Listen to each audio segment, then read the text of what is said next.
sorry about that. Anyway, Robotech Battlecry. It's a very good game. It's very, very, very tricky though. If you can get past it, the difficulty, it's really cool. It's very faithful to the Robotech series from what I've seen, and it's good. It's also on the PS2. There's the manual and the disc.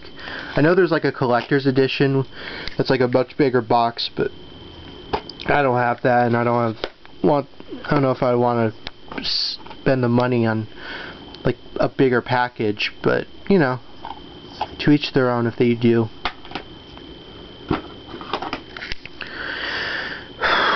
Street Hoops. Just a typical basketball game, nothing too special. I guess it's alright if you're a basketball game collector like I am. It's definitely different. Like, this is like street basketball, like, you know. I've played a couple others like NBA, but this is pretty good for what it is. There's no manual, but there's the disc and my other memory card for some reason. But yeah, if you can find it for a cheap price, then pick it up. It's good. Star Wars Clone Wars, or The Clone Wars, game based on the movie of the same name.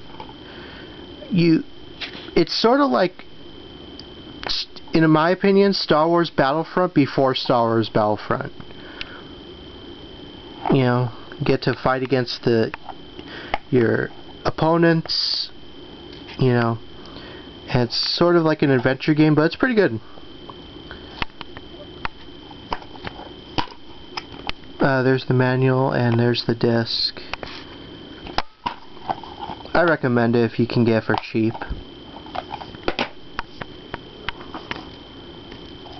Splinter Cell, Pandora tomorrow. I'm not the biggest fan of the Splinter Cell games because, like I said before, you know, I may have said before, I'm not a huge fan of stealth games, but the Splinter Cell series is pretty good, and this game's not bad. If you plug it into your Game Boy Advance, you get to have some extra features, so that's interesting. This came out in '04, I believe, yeah. I have another Splinter Cell game on the Gamecube, which I'll show later in another video, but this is pretty good too. There's the disc and the manual. But yeah, I don't intend to collect all the Splinter Cell games. Maybe all the ones on the Gamecube, but that's it. But yeah, if you like stealth games, it's fun. Star Wars Jedi Outcast.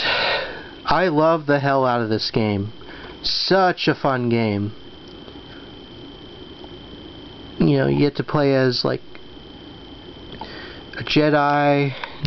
It's sort of like a different like adventure, like a side story, kind of similar to Star Wars Knights of the Old Republic, but unfortunately Gamecube owners did not get that. But I've heard that game was on the PC as well, so I'll probably get that eventually. But yeah, this is really good too. I don't have the other one, but I think that's on the PC. Jedi Knight something, but yeah. Anyway, there's the manual and the disc. Yeah, here's the disc.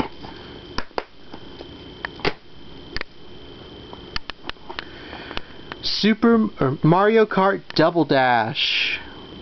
This is a game there's another game that you absolutely need in your GameCube collection. It's probably my second favorite Mario Kart game. You know, my first being Mario Kart 64. That's a much better game. But this is like a close second. This is really good.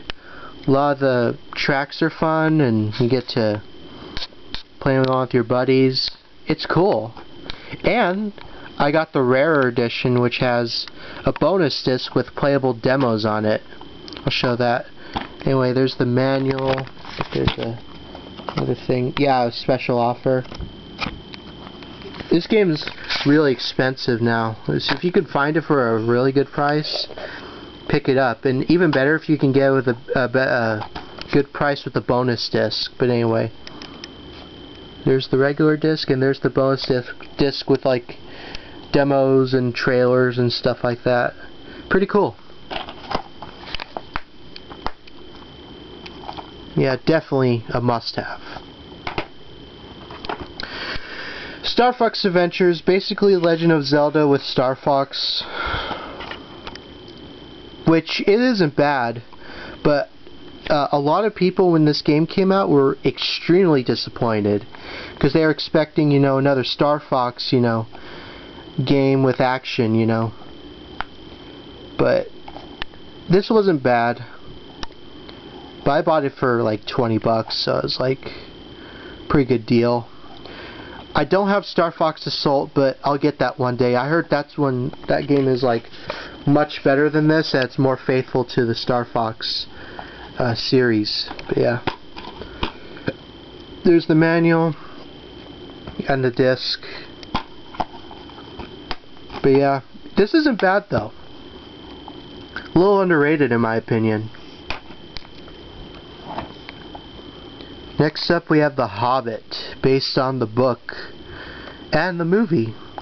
This is like sort of like a more cartoony version of The Hobbit, like kind of like the TV special, but a little more cel shaded, but it's really good. If you've read the Hobbit book or seen the movie, then I think you'll like it. I really enjoyed it a lot. As you can see, prelude to Lord of the Rings. And my copy came with the card of Gandalf. And anyway, there's the manual and there is the disc art. But yeah, really good. Pretty fun. Definitely a good time. Eternal Darkness, Sanitys Requiem. This is probably one of my rarest games in my collection. Just because of how sought after it is, you know. Like, this game is super rare now.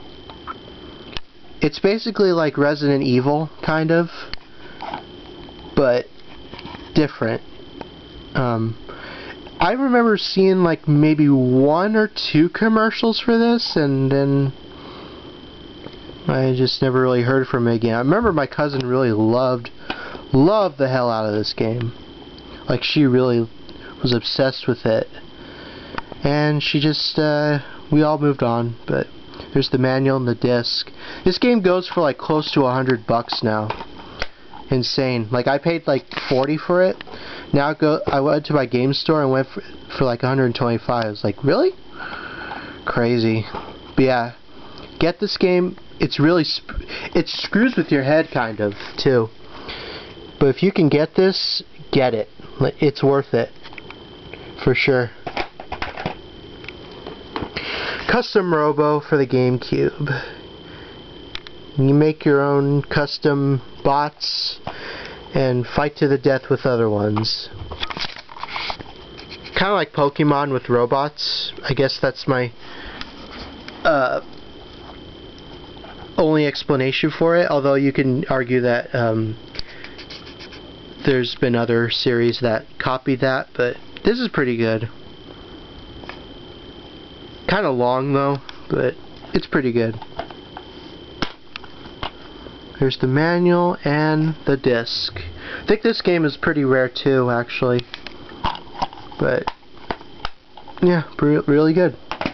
And last but not least, Charlie and the Chocolate Factory for the Gamecube. Honestly, it's okay. It's sort of like an adventure game. If you know the movie, basically, you know, seen what the game is. But some people like it, some people hate it. Some people like the movie, some people hate it. I don't mind the movie. It's not as good as Willy Wonka, though.